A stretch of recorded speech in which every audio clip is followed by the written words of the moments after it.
বলতে মানে আজকে সারাদিনে কিরকম প্রতিক্রিয়া পেয়ে, কারণ আজকে তো অনেক ছবি। না আজকে তো টলিউড ডে, আজকে হচ্ছে টলিউড ডে। আজকে ডেটটা কত? আজকে আমার ডেট 20 তারিখ, 20th ডিসেম্বর অফিসিয়ালি বলা উচিত টলিউড ডে।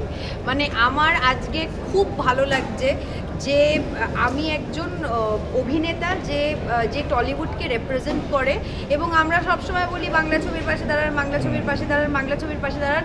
আমার মনে হয় না কোনো ইন্ডাস্ট্রিতে, সেটা সাউথ হোক, সেটা হলিউড হোক, সেটা বলিউড হোক, কোনো ইন্ডাস্ট্রিতে একদিনে আমি বলছি কি চালচিত্র, সন্তান, খাদান, 5 নম্বর স্বপ্নময় লেন, পুতুল, আরেকটা ছবি আছে, আরেকটা ছবির নামে ভুলে যাচ্ছি, I am very sorry for that. 6টা ছবি রিলিজ হয়েছে।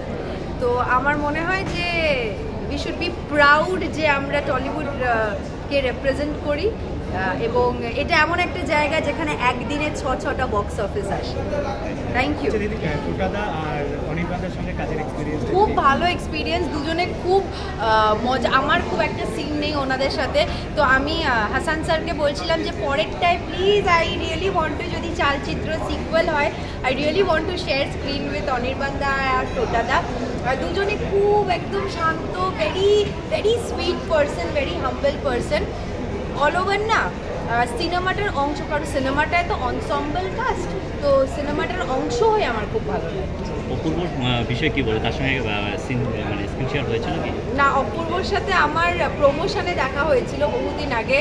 অপূর্ব তো অপূর্বই, অপূর্ব তো I think Apurba is one such actor, বলে না অডিয়েন্সেস অ্যাক্টর, ওটা হচ্ছে অপূর্ব। আর we really miss him today. আমরা সবাইকে মিস করছি, আমরা শান্তনুকে মিস করছি, আমরা অপূর্বকে মিস করছি।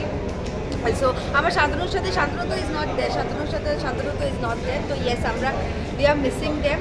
আর let's hope for the best that আমাদের আশেপাশে যেগুলো ঘটছে সেগুলো যাতে ভালো হয়ে যায়, ঠিক হয়ে যায়। Thank you so much.